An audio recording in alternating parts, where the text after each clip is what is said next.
Welcome to Home Dad Chat, brought to you by the National At Home Dad Network. My name is Brock, My name is Danny. and we are here to talk about life as stay at home dads. So sit back, relax, and enjoy the show.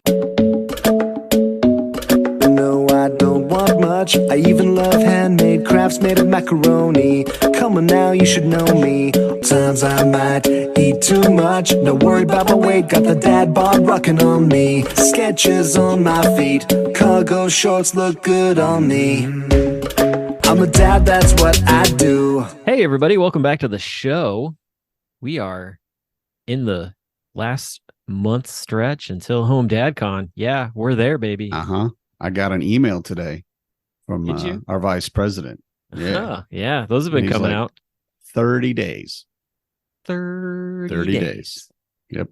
As of yesterday, in fact. So we're 21st. Or no, that was today, 22nd. Yeah. And the nice part is that when this comes out, we'll be in the 20s, actually, at that point. Yeah, that's right. We'll be in the high 20s. Mm-hmm. Yeah, baby. It's just right around the corner, man. I can't yeah. wait. And honestly, like with the weather the way it is right now here, because it's like really hot right now, I'm really looking forward to some Wisconsin lake weather. Yeah. That's nice going to be cooling nice. breeze. Yeah, buddy, for sure. But we well, my family is getting ready for school to start, and you were just telling me you've got 3 weeks and you got to figure out what to do because of a pool shutdown. Yeah, that's pool not shut right. down, and the pool at the Y isn't open, and it's like open irregularly. It's like, well, is it open today? It was supposed to be, but it's not. So it's just been, I don't know. They've had a lot of issues, I guess. They don't tell you what's going on with it, but there's reasons they closed the adventure pool, they call it. And but we'll figure something out. We're actually going to the lake on Thursday. Okay.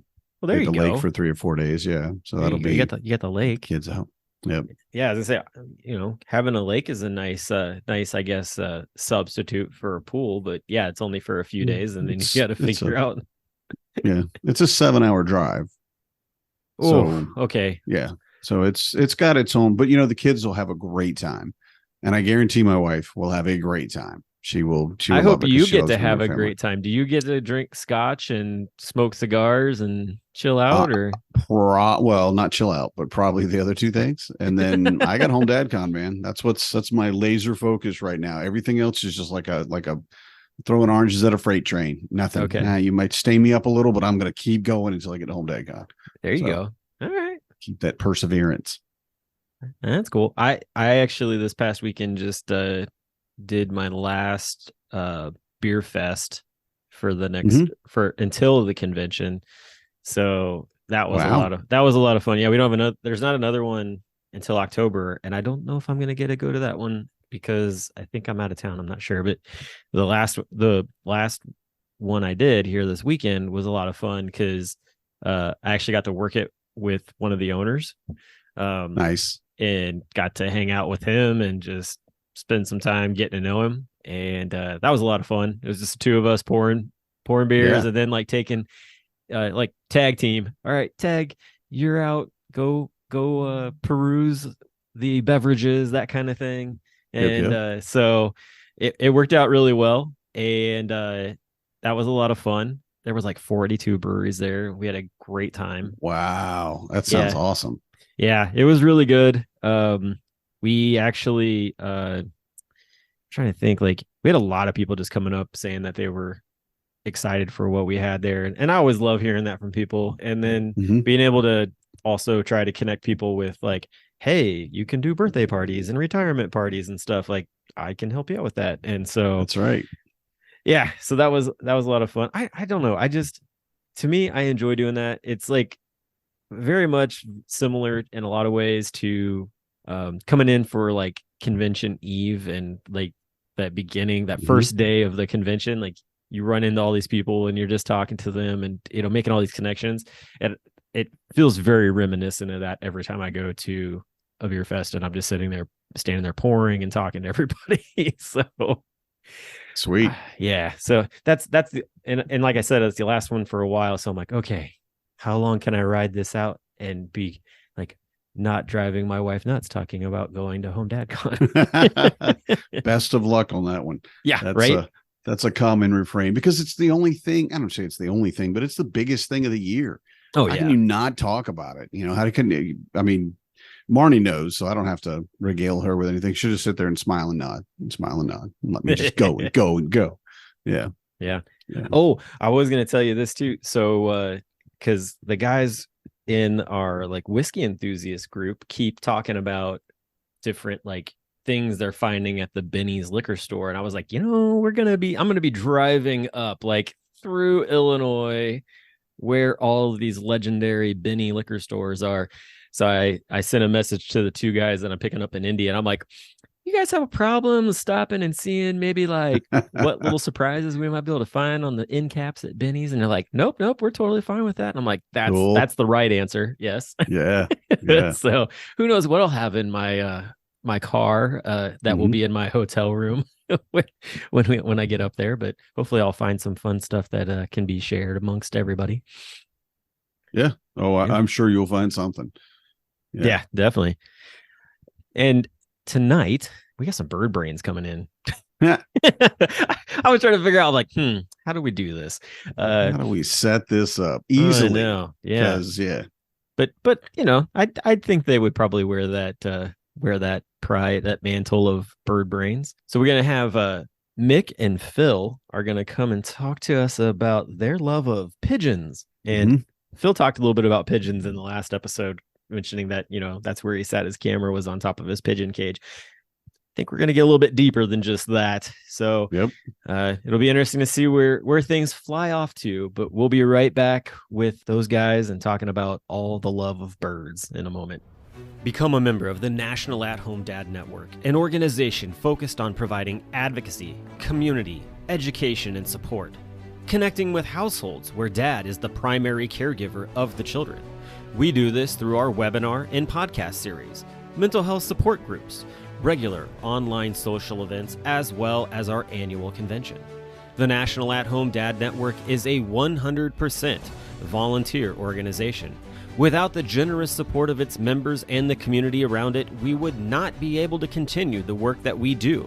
Becoming a member gives you access to past convention speaker presentations, the ability to vote for board members annually, and ensures that the organization's fees and bills are in positive standing.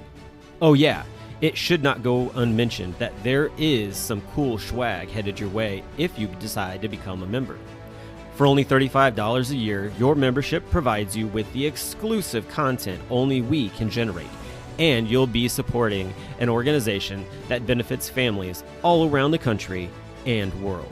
By advocating for them, offering them community, providing education and guidance, and supporting them to grow in their parenthood journey. And one last thing, if you contribute $500 or more, you will become a lifetime member.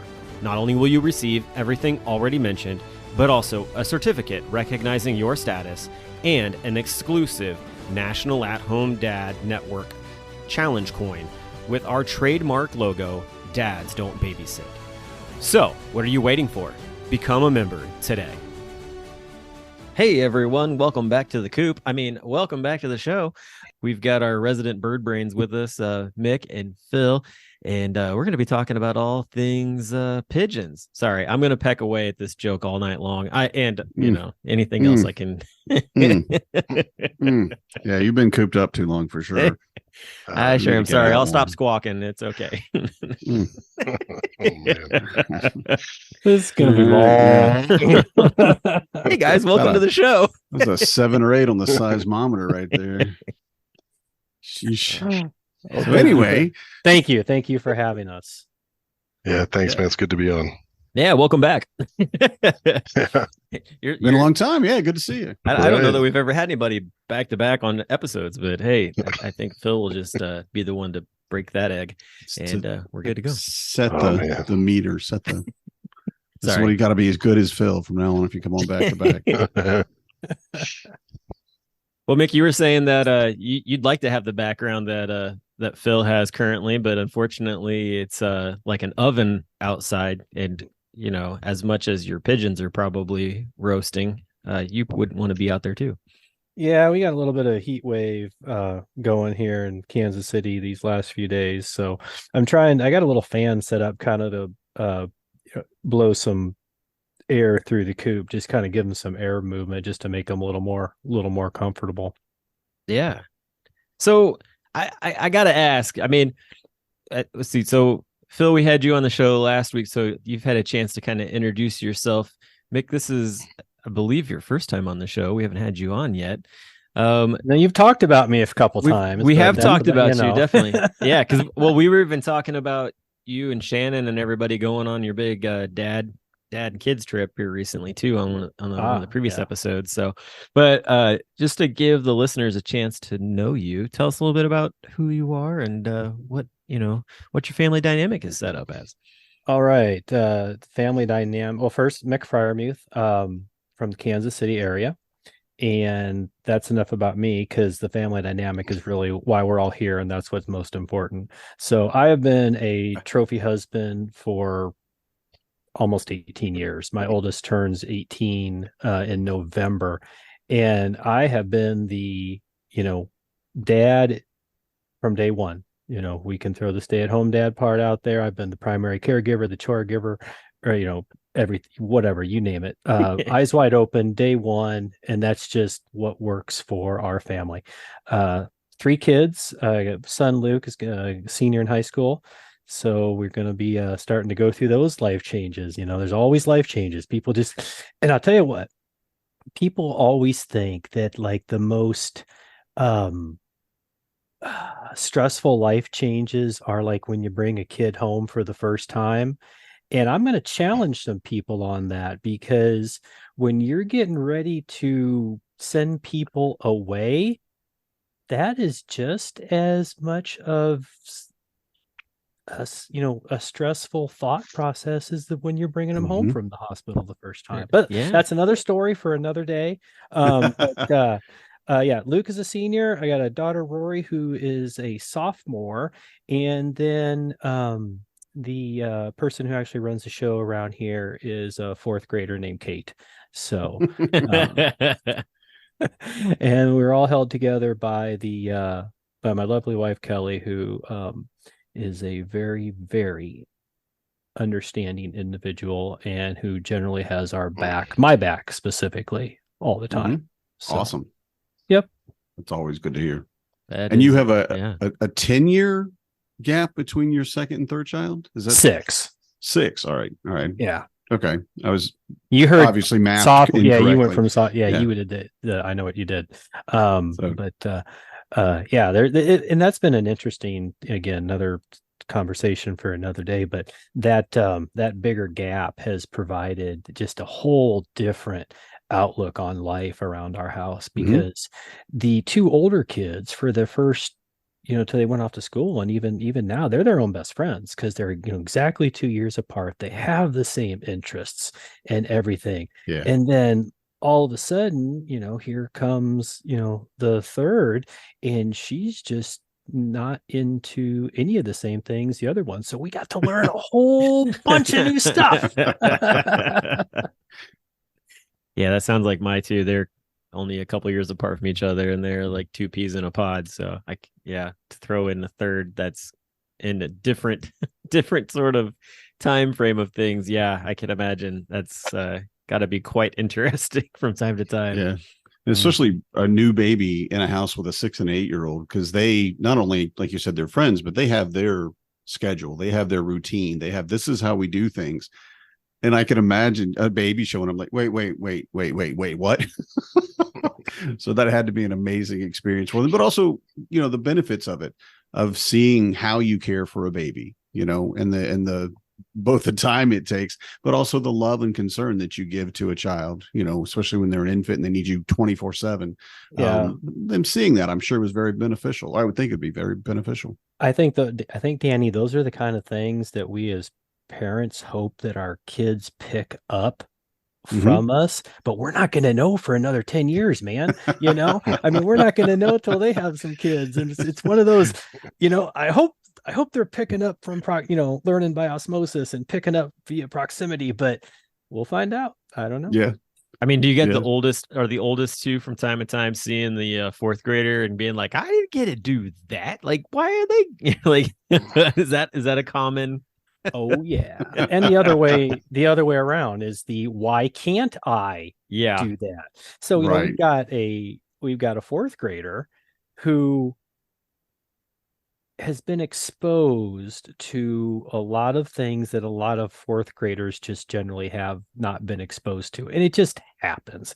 I mean, we all have multiple kids, and it just happens. Stuff, some kids end up punching up, and sometimes you have to punch down to just do it. But we knew we had to do a little bit better eye on this when Kate starts walking around quoting movie lines at 4 years old, 5 years old, and we're like, ooh, she should not have said that. Or just the other day, brought a little friend home, was doing kind of the neighborhood carpool, helping a friend out, and so they get back to our house, and Kate starts talking about Stranger Things with this other little girl. Well, this little girl, there's a good friend of hers. She's the oldest in her family. Oh wow, yeah. So I guarantee you she has no idea what Stranger Things are. So I had to go to the mom. I was like, yeah, just by the way, you may get questions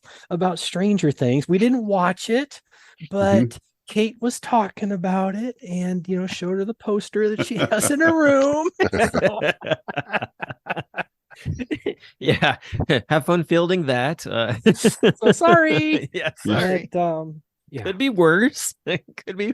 There's any other things that could have been talked about that weren't. Oh golly. Phil, you have 3 kids, right? Is that 4? 4. Okay. See, I can't even remember. I edited the podcast and I can't even remember these things. You have 4 kids. Is any of this conversation about older to younger, is that going on with yours, or are everybody just still too close in age there? Well, there's the only real gap I have is between my first and he's 9, and then I got a 4-year-old, 3-year-old, and an 8-month-old. But mainly it's just because they're all still so young right now. My 4-year-old just started school last week, so I mean just the exposure to that, she's been coming home with a lot of new stuff, but most of my kids are pretty young right now. So, I'll be looking forward to that in a few more years. Yeah, definitely. All right. I got to ask, I appreciate you guys talking about your families and everything, but I got to ask about these pigeons. So here's my thing. My thing is that it's a unique thing to run into somebody who has pigeons. I feel like it's another thing to find 2 stay-at-home dads who are both in that realm. So how did you guys get into pigeonry? Is it called pigeonry? Is that what it is, like falconry type thing? What's the official title on this? Well, the term is pigeon fancier. Pigeon fancier. No, it is not. So that comes and that covers all the different aspects of it, of the hobbies of racing, of showing, and all that stuff like that. Mick is a chicken guy too. I feel we need to clarify that. I don't want to make him feel like he has to lump himself in with us weirdos or nothing. He's a straight up normal guy with the chickens, and well, I would have rolled with it just to see how far I could go. But. No, because my next question, if Brock hadn't brought it up, I was going to say, okay, so if nobody that knows, Mick runs or co-runs, co-hosts, what do you say, Dad House Pod, and he has for years and years and years, and there is a constant chicken update. Shannon and one of the other co-hosts, Shannon thinks it's just he loves to hear. He gets so excited when we're recording. He's like, "Okay, we got to do the chicken update. We got to do." Yeah. I'm with him. I'm with him because I had chickens and we don't have them here, but our neighbors do. And I'm like, exactly. I know exactly what this. It really it clicks for me too. So you have at least one fan beyond Shannon. So, all right. But yeah, I thought we need to make. But I was going to ask if you have pigeons too. No, I assumed Brock knew what he was talking. See, about. I did not know what I was talking about. Yeah, my bad. So that was a bad assumption. Sorry. I assumed. I just made an ass out of me. It's okay. That's how that works. So so we have chickens and we have pigeons. Right. All right. Well, that's fine. That's cool. I actually I like chickens. That's one of my things that I've been around chickens quite a bit myself because my uncle had his farm used to have chickens. I used to go out there all the time. But then down the street from me, one of the guys that I've gotten to know, we actually went to church together for a while. They raise chickens, and so when they're out of town, they call me up, and they're like, "Hey, can you keep an eye on the chickens, collect the eggs, that kind of stuff?" And so I go down there and do that, and it's nice because then I get fresh farm eggs. Like it's a nice trade-off. So how many chickens do you have, Mick? Right now, currently we have 6. Okay. Nice. And how many pigeons do you have, Phil?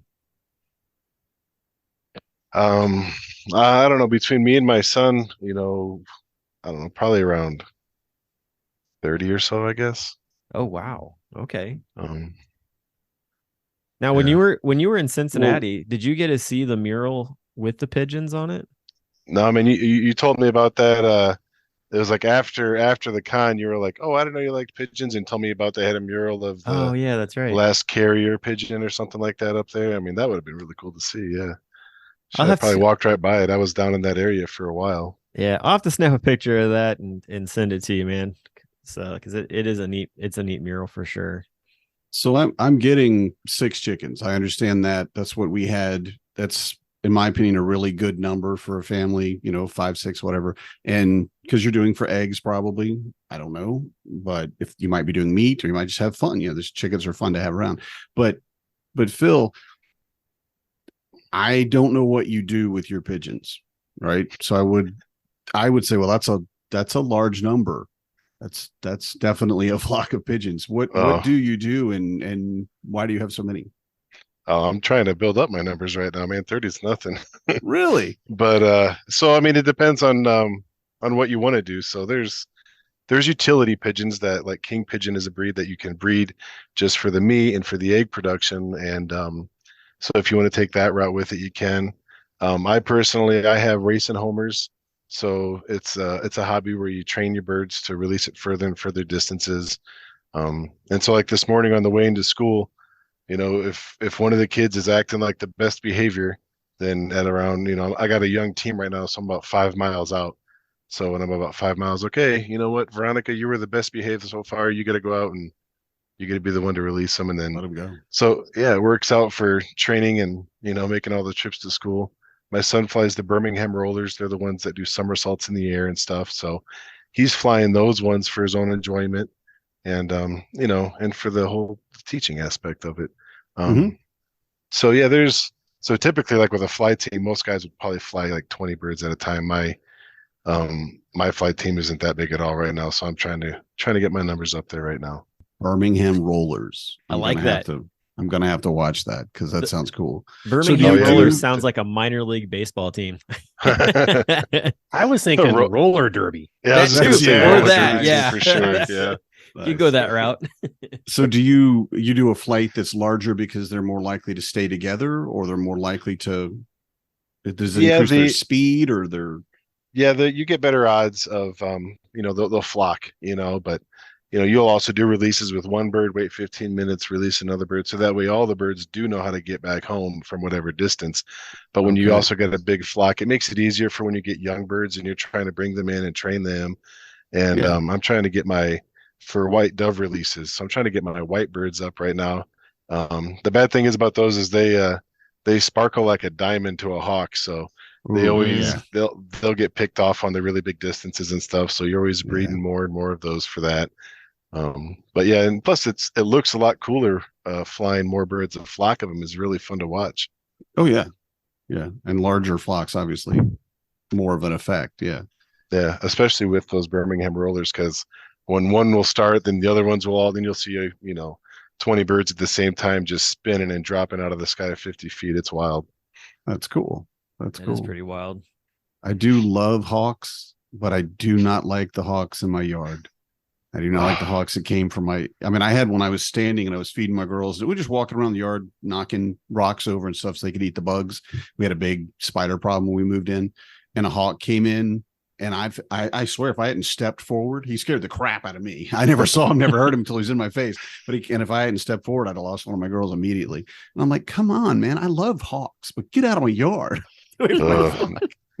Yeah, I got no love for any birds of prey, man. And it's funny because we're with the Arizona Pigeon Club, and in that club, there's at least 2 guys that are falconers and like hardcore, been doing it for like 20 years.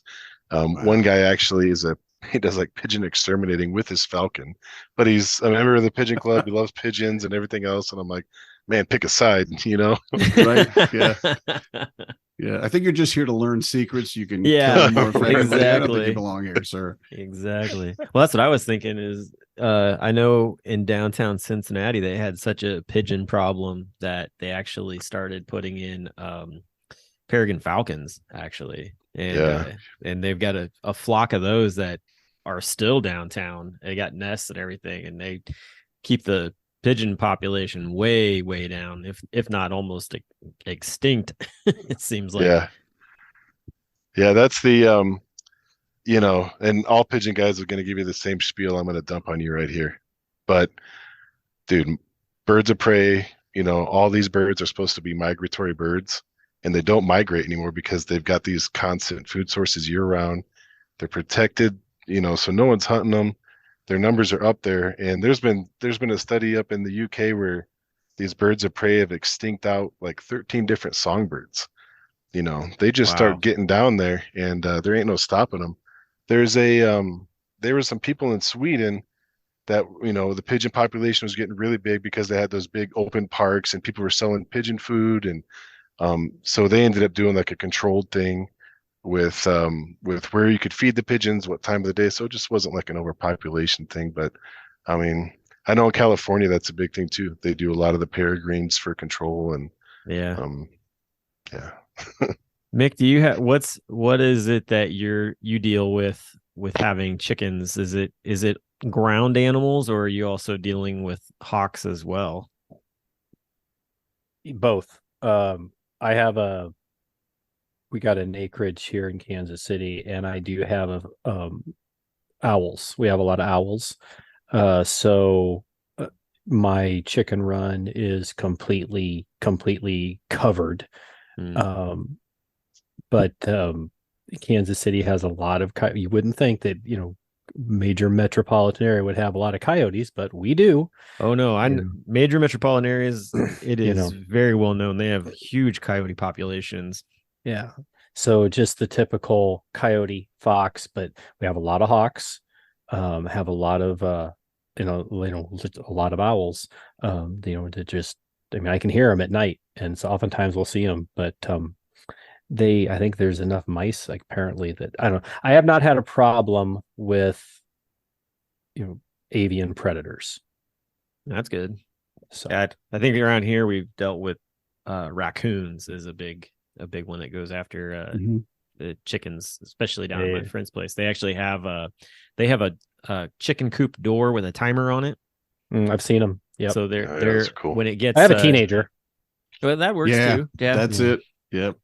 Like I said, they go away from time to time, and it's just kind of, they got to the point where they've had people in the past who have failed to get over there to close the coop doors, and so they just went out and bought these automatic closers that, it hits a certain time, all the chickens are up there already, they're inside, like they've got their, sun goes down, they go in, and like about a half an hour after that, boom, the door shuts, which is really nice. A lot of times I'm usually just checking to make sure that they haven't like scratched a bunch of crap up into the door to where it won't shut when I check for eggs and stuff like that. But yeah, I'm glad that it's not too bad for you. It is interesting. Like, you have to have the whole run closed, but that makes sense too.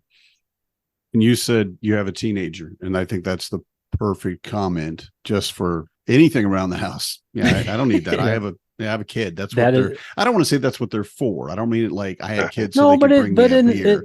It is, Danny. Yeah. I mean, the kids. How do you grow up without helping around the family? Right. Exactly. And go ahead. Oh, here's the interesting thing. So my oldest teenager, like many teenagers, Luke, can I get you will you do blank? And what is one of the first words out of any teenager's, or the first sentences? Why do I have to do it? I mean, how often have you heard that? Because I know, Danny, you got teenagers too. Yeah. But here's the thing, Luke, when I ask him to do he has never said, I don't want to do anything with the chickens. He's never given me lip service or any type of attitude or anything like that. So it's, even so, like right now, I told you guys how hot it was earlier. So one of the ways you can kind of help keep chickens cool is make sure they have cold water, just constant like cold water. Well, I don't have any big ice blocks, or I didn't think ahead to make it. So what have I been doing? I've been sending the teenager out, every hour to change the water. Not one complaint. 100 degrees out. Wow. Didn't even say, I was like, hey, I need you to rotate the water. And he hasn't, didn't complain about, that at all. He'll complain about everything else, but not the chicken. So at least you get one thing. I got one thing. Yeah. Take the win and run. Oh, I know. Yeah. Exactly. For sure. Oh my So goodness. leading from that, then I think right into your y'all's breakout. So like y'all to just go ahead and introduce it to us. We don't want every single little detail about it, because of course that's why you're going to have the breakout, but it leads right into what you're talking about. So I'd like to go ahead and talk about that, So you want to tell us it's animal husbandry, how raising chickens can birds. Raising I think birds. Is it birds? Yeah. Okay. Yeah. I should have looked it up. Backyard birds can help you raise your kids. Yeah. I'd And love we've that. got, I mean, the elevator pitch, and Phil, just jump in anytime you want, but the elevator pitch we've already kind of touched on, just the life lessons that you can learn by any type of, animal care. These just happen to be outside instead of the dog or the cat, or right. Yeah. Exactly. So, that's the basis. I'll have specific examples. Phil's going to have specific examples, and then we'll what we talked about was going into just kind of a little bit of a specific how to raise some chickens a little bit, just to kind of give guys an intro. Same thing with the pigeons, kind of just there's how you can get started type things. And then we are going to, good thing you got us in the middle of the afternoon, because we are going to do a taste test at the end of store-bought versus homegrown eggs. Ooh, I like that. Chicken eggs. I don't know about the pigeon eggs. Phil's might be having. He talked about it, but we might have transport issues, with bringing them. So I'm gonna try to bring some on carry-on and see what happens. Yeah, we're not going to make any promises on pigeon eggs. But Phil is, add whatever you want, Phil. But that was kind of the elevator pitch. That might lead to a really good TSA story. What's wrong with these chicken eggs? They don't look real. Yeah. What are you doing, sir? Crack one open. All right. Yeah, no, I mean, it is like one of the things I'll say too is that it's with chickens and pigeons. It's great because you don't need to have this big farm or ranch with a bunch of cows and horses, and the same lessons you can still teach your kids. And it's, they're significantly cheaper to feed than, the bigger animals, but all the same lessons that you can grow up learning on a farm, you can grow up with just a small little setup in your backyard, or, anything like that. I mean, it's really great. It's such a variety of lessons too. Life, death, treating illness, whatever. And then just the constant feed, water, check them out, how they doing, and it's, I've seen a lot of it with my own kids, and, I love incorporating something that I already enjoy into it. And that's like, I got that from Shannon's book, The Ultimate Stay-at-Home Dad Manual. It's something I already enjoy doing, and I'm just bringing my kids into it. And so that way I'm not going to tire of, teaching these lessons, because it's something I enjoy. Mm-hmm. Yeah. I love too the difference, again, talking about a cat or a dog or something like that, and what you learn from, like you said, any kind of farm animal. And a chicken and pigeons, I don't want to say you're eating your pigeons, but they fall into that same mindset of, where does your food come from? Like you said, you talked about life and death. I think my kids learned by the time they were 4 what death meant. You know, I mean, they didn't have a complete understanding, but they were like, oh, so we had rabbits and chickens, so we're eating the rabbits. Yeah. And that's where our food comes from, right? And that's such a huge gap that a lot of people I find with their children that they're missing. It's like, oh, it comes from the store. No. You know, that's really good stuff. It's really good stuff. You're absolutely right. Well, I think there was like you talked about the responsibilities that you give them, what have you. So what ages now, Phil, you already said your kids, and I don't know if that's obviously not your 8-month-old, I would hope, but your other kids that are still younger. And then Mick, for you, what age you started, but Phil, have your kids done it their whole lives, basically taking care of them? Yeah, the especially my girl, she's 3 now, but ever since she was a baby, I mean, you can tell like some kids are really drawn into certain things and others. And my oldest son, Norin, you know, he's been with pigeons, but it's really cool to watch the really young ones. You know, every time, because, you know, over here I got my breeding cages, so I got babies in there. Oh, hold baby pigeon, hold baby pigeon. And, you know, this one, she really bonded with this one. It was a roller pigeon, but she would, you know, ride her little tricycle around, hold that pigeon for 2 hours, you know, just would not put it back. But that pigeon became super tame and, you know, just chill on your arm. And, you know, so even at really young ages, holding him, you teach him not to like just pop him, you know, you got to, you know, hold him gentle. And, Yeah, you know, but it's great because she can, all my kids, you know, because they all love holding babies, you know, and it just hand tames all the birds out for me. So I'm getting a win out of that. They're learning how to handle a little baby creature. And also, hey, you know what? It's been a while. You know, it's probably hungry. Give it back to its mama and papa, and you know, so they'll grab another baby, put that one back, and so even at really young ages, I mean, my son, we got a house pigeon, and he was taking that one up to the 8-month-old, and you know, oh man, that baby grabbed a hold of that thing, and I was like slowly prying the baby grip fingers off, you know, like. Sorry, Mr. Fluffy, but yeah, he's exposed to it just because, you know, it's there. But almost all ages, you know. And so Norin, he's at a point now, he's 9, where he, you know, I built him his own loft for his own birds. And you know, he's totally responsible for everything that goes on in there. And I've been trying to be like, man, why don't you fly some of your breeders? And well, no, if you do that with the Birmingham rollers, they could be damaged from a spin if they got an egg inside. I'm like, all right, dude, whatever. Like, you just do what you can do, you know. Like, you know, is he teaching you about his birds? Right? Yeah, he's got master plans and all kinds of stuff going on with it, and you know when to fly his birds, and you know, hey, Papa, if you want to fly my birds while I'm at school, that's okay. You know, I'm like, okay, thanks, man. You know, how kind. That's so generous.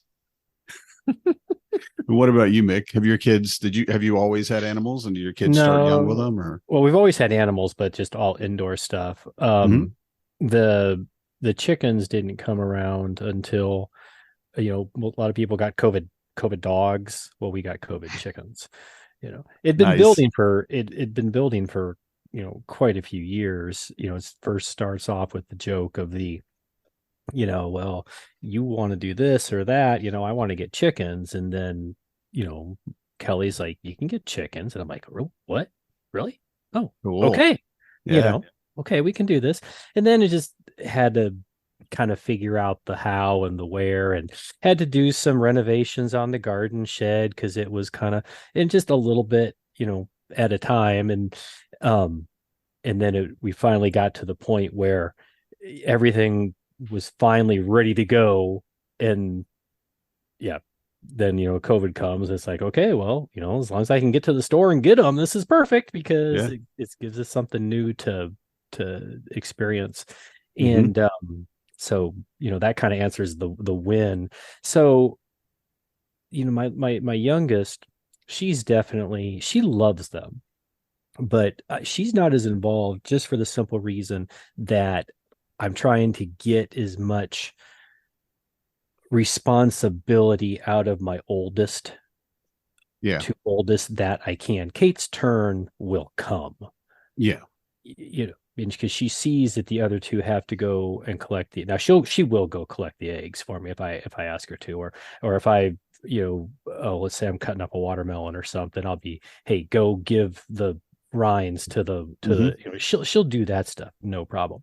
But I have not asked her to clean out the coop yet because the older ones are still here. She's gonna have to do it, eventually. Yeah.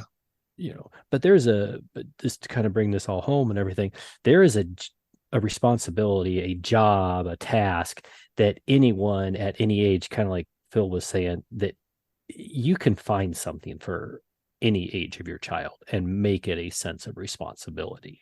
Mm-hmm. Yeah.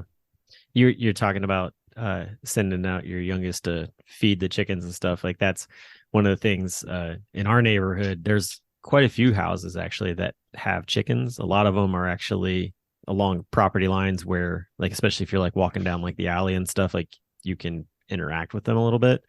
And so the kids are always wanting to stop and try to feed them like leaves and whatever they can get, kind of deal. Mm-hmm. And it's really funny, but they enjoy it. I've been trying to talk my wife into allowing me to get chickens, but she has not succumbed to that. So when you're on those walks, Brock, if you really want to get, have good luck, take some strawberry tops, take some watermelon rind, take something that is just, rather than just your typical stick of blade of grass through there, get something that, chickens just love, I know I'm not, I don't, but you can't go crazy with it because you don't want to like feed other people's animals because that's no. But if it's like somebody, set it up ahead of time. If it's some neighbors or whatever, and say, hey, can we pop some, strawberry tops in there after you cut them, or give them a little watermelon as we go for a walk? And chances are they'll probably say, absolutely. But I'm not advocating feeding other people's animals. No, we've definitely come in. We've definitely come into contact. What are you doing? Just giving them some watermelon. What? Yeah, no, we've definitely come into contact with the owners and have, they know the kids and stuff. So they've been really good about it. Kids love feeding animals. I mean, they just truly love it. And I because you made me think of it. We had on our tomato plants, we get the big old fat the hornworms. Yeah, hornworms. Yeah. And my kids were scared to death of them because they're 3 inches long and thick as your thumb. And they got a big spike coming out of their head. Right. Yeah. Does that going to kill me? What's going? Yeah. And after that, the first, I think the first 1 or 2, because I go over and just pick them off and throw them to the chickens. And my kid was 4 or 5 and scared to death of bugs. Just moths freaked him out. I mean, it's just one of those things he was at. He's fine now, but or he's over it now, I guess. And he walks over and goes, Dad, there's a big fat caterpillar on the big tomato plant. I'm like, okay, I'll get it. And he's like, you think I could get it? And I'm thinking, I mean, yes, but that's kind of odd for you to ask this. And he goes, I want to feed the chickens. And it overwhelmed all the fear that he had. It was amazing to me. And he goes over and he's like, and I'm like, yeah. Don't squeeze it. Don't just pull it. Don't squeeze. Oh, don't pop it. Yeah. And then he took it over and he like flung it from like 5 feet away, of course. And they didn't even go in. And he walks over because the chickens are trying to peck through the tractor. And he's like, I'm going to do it again, Dad. I'm like, okay, buddy. And he just reached up and like flipped it with his hand in there. And of course the chickens were, rabid for it by that point. Yeah, but it was fighting each other. Yeah, right. Who gets that? But it was an amazing moment for me and for him, and like you said, you can't get that on a lot of other things that you do, like feeding your dog. I mean, you can make him do tricks and stuff and it's fun, but you're not getting that same level of life experience, I think, and learning that you would with feeding an animal that, is going to really, eats bugs. How weird. Yeah. I think anything. Well, I was thinking too, like having chickens around, or even pigeons for that matter, and allowing your kids to interact with them, especially in the fact of like, I feel like sometimes kids can grow these like immense amounts of fear towards an animal that really doesn't have any sort of like, yes, like they might be able to like move really fast and like, peck you or something along those lines. And yes, that does seem like that's a bit on the scary side or whatever. But, dad's coming in and like showing the kids like, hey, like it's really not that scary. And here's the way to do that, especially like for chickens, for instance. Like I was showing the kids, because they'll go down with me when I go to get eggs and stuff, is, sometimes you have to pick the chickens up to move them around because they won't go into the coop or whatever. And so I was showing them like how to do it. My son was like, I'll just get the like broom, and like I'm like, no, like don't chase them with a freaking broom. I'm like, it sounds great in your phrase head. Chicken chaser is an insult. we oh, look at him, he's a chicken chaser. There he goes. Yeah. But being able to like show them like, hey, this is how you grab them gently, like at the wings and that kind of deal. He was hold him upside down. I wouldn't even do that. I just pick them up from the sides and whatever, totally fine. But it was just like that kind of thing to me, I feel like is sort of just a great little tool. And like, hey, like it's okay, you can walk up to these animals and do these things if they are not a wild animal. Like that's a completely different topic. But a domesticated animal, like the fear doesn't need to be that high when you're trying to do the things you need to do to take care of them. So one of my lofts I have is it's just like an 8x8 thing I made out of pallets with some old windows and stuff. But it's like most lofts are, this is a fly loft, this is your breeder loft, and like this thing over here is like just straight up happy place. Like that's what it is for me. And it's a nice loft, and they got their water in there, but they don't have a feeder. So what I do is anytime I go in there, I just put feed in my hand, so I walk in there. And anybody, like I've had my friends come over and I'll be like, hey man, like give some food to their kids, put it in their hand, just walk in there. And all these birds are just like descend upon them and they become that lady from Home Alone 2 in the park. That's what happens, and I mean at first it's like, whoa, but they're really friendly birds and stuff. And my kids, when I'm like, hey, you guys want to feed the pigeons, like it's a race, they got to get there first and try to get in there. And they love having the birds come all around them like that and stuff, and they can pet them and hold them, and it's a really good way to interact with them for sure. Yeah, I guess that's better than being Marv and being covered in bird seed. Right. Sorry, I love Home Alone 2. It's such a good movie. Yeah, I haven't lost any respect for you at all in the last 2 minutes at all. Home Alone 2. They're both good. 1 and 2. After that, don't watch anymore. There's nothing else. They're going to do a new one with Macaulay Culkin. It's going to be him surviving the purge just by staying in his house and letting people try to come in. Yeah. He's getting hardcore in his old age. Oh, golly. So I'm picturing Joe Pesci wearing a mask. Yeah.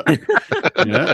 It goes all sorts of places. You let your brain go to, oh, yeah. Here's a paint can. Oh, it's full of nails this time. Yeah. All right. Oh, boy. Sticking out of it. Okay. All right. That's a whole nother realm I never got into. Okay. Wow. Home Alone 17. Just keep going until the franchise runs out. But anyway. So back to birds. Phil, when you go to cities and you see pigeons, are you able to classify them by looking at them? Like it's funny, like a birder does. Well, I mean, it's all pigeons come from what's called like the rock dove, which is that common kind of with the black stripes on their wings.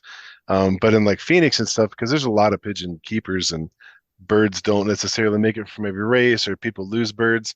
So you'll see a lot of mixing and stuff of different breeds and everything else. But it's funny in my car when I go to Phoenix, I got a bag of some pigeon seed, and I'll pull over in a parking lot if I see some birds. And I had a cop roll up on me one time, and I'm just like, man, it's whatever. But I mean, I love going to the city and seeing all these pigeons and stuff. It's we actually don't have any up here in Snowflake and some other towns like Coldbrook and stuff. There's some pigeons because that place is like a ghost town. There's all kinds of abandoned buildings and stuff. But I don't get to see them other than the pigeons that I'm flying up here. So I totally enjoy seeing them in the city. I mean, it's always a treat.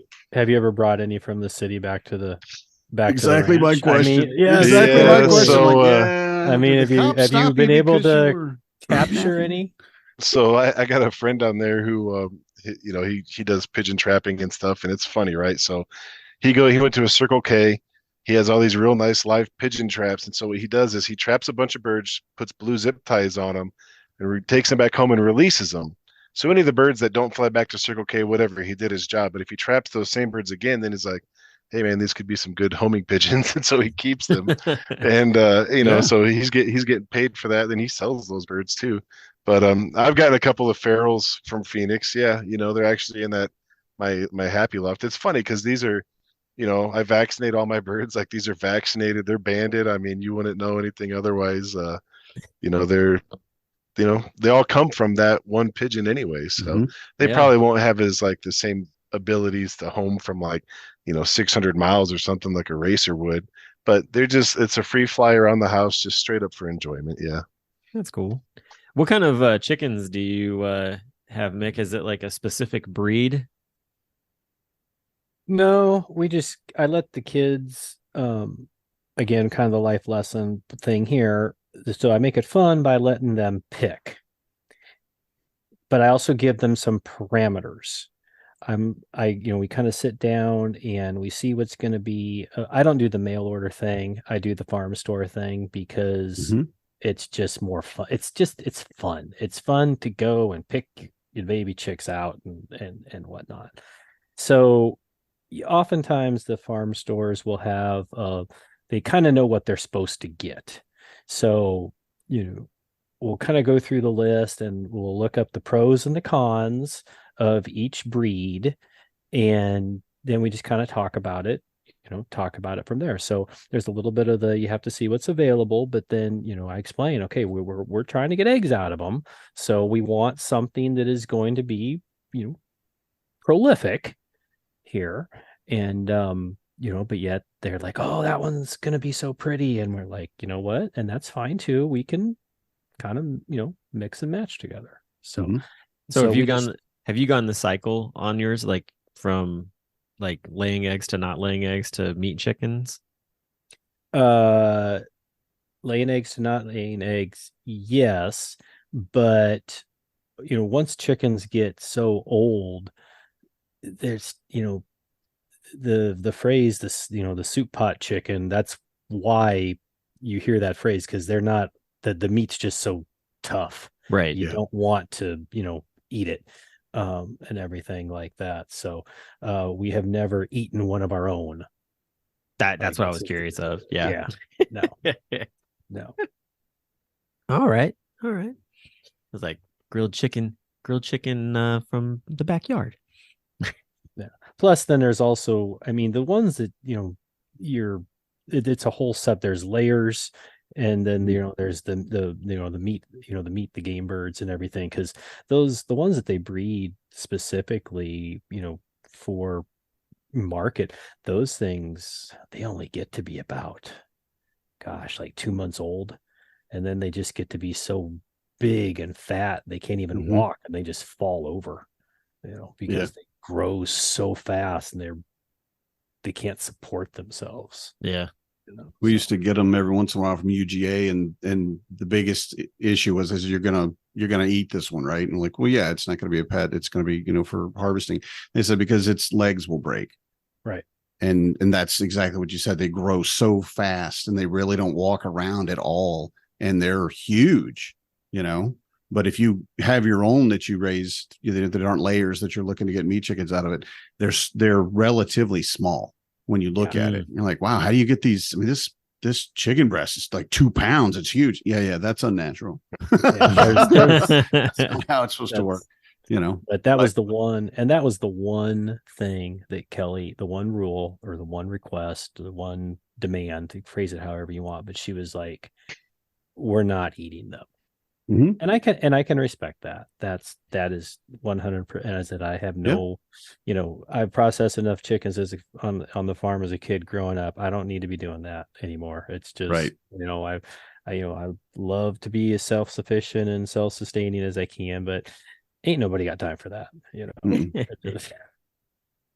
can if you ever have to. If like things got really bad, whatever way. But yeah, the store's right there. Yeah, that's why we haven't gotten, because the kids saw the neighbors and they're like, yeah, can we get chickens again? I'm like, no, we cannot. I don't know how you keep chickens alive through a Wisconsin winter. You do. It happens. I know this, but my brain hasn't yet caught up to that fact. So, because I'm too used to Georgia and they lay like 9 months out of the year and just as much as they can. But yeah. So they're pretty hardy. They're, as you know, Yeah, I was gonna say surprisingly, yeah. Yeah, they really. And they've like, well, we put a heat lamp in. I'm like, and it works the whole winter. And they're like, yeah, I mean, it's an insulated building. Yeah, well, we didn't have insulated chicken coops. I mean, in Georgia, you needed air conditioned. Right. Big fans for a reason. You need the other way around. Yep. So, well, I will say I am very interested in this side by side comparison of store bought eggs to farm fresh eggs. I've never done it, and it's intriguing. I never have done a side by side either. So, but that was just one thing I thought would be kind of a nice little, little fun thing to, fun thing to do. So, what they're going to be, you're going to like scramble them. You're not going to get to see the yolks, right? Because that to me, I almost always can tell. Or are you gonna hot plate? Are you gonna hot plate it and like cook it right there in the room? Like, how are you doing the side by side on that? I'll tell you in a month. Oh, yay. Okay. I like that little nice suspense. Perfect. All right. You gotta come and find out. You gotta show up to see the magic. We don't tell you. I like that. You gotta show up to see the magic. I think that's a good place to end the interview here. Is with that. So. Yeah, if you're wanting to find out this side-by-side comparison or what it takes to have chickens or pigeons, then definitely this is the breakout to go check out. I know I'm intrigued. I will definitely be there. So that's going to be, that's on my list already. I don't know where that hits in the day of things, but I'm going to make sure I'm there. This has been fun. I did not expect to talk about pigeons during Home Dad Con. You were just going to for that matter. Do bird jokes the whole time. I stopped. Yeah, you came in so strong with those, man. What happened? Well, I think he used everyone he had. It was getting pretty foul. Yeah. Oh, there it is. There it is. There it is. And scene. I got a little peckish there at the end. So, all right. See, there's back. All right. Well, anyways, thanks guys for coming on the show. It was so much fun getting to talk to you, and we're definitely looking forward to seeing you guys in just less than a month. And that's what we were talking about earlier as well, is that Home Dad Con is coming up so quickly. So hope you guys have a lot of fun planning how everything is going to take place on getting up there. And we will talk to everybody else real soon. And y'all have a good one. All right, man. Thanks for having us. Very much. We will see you not soon enough. Good night, everybody. I'm a dad, that's what I do.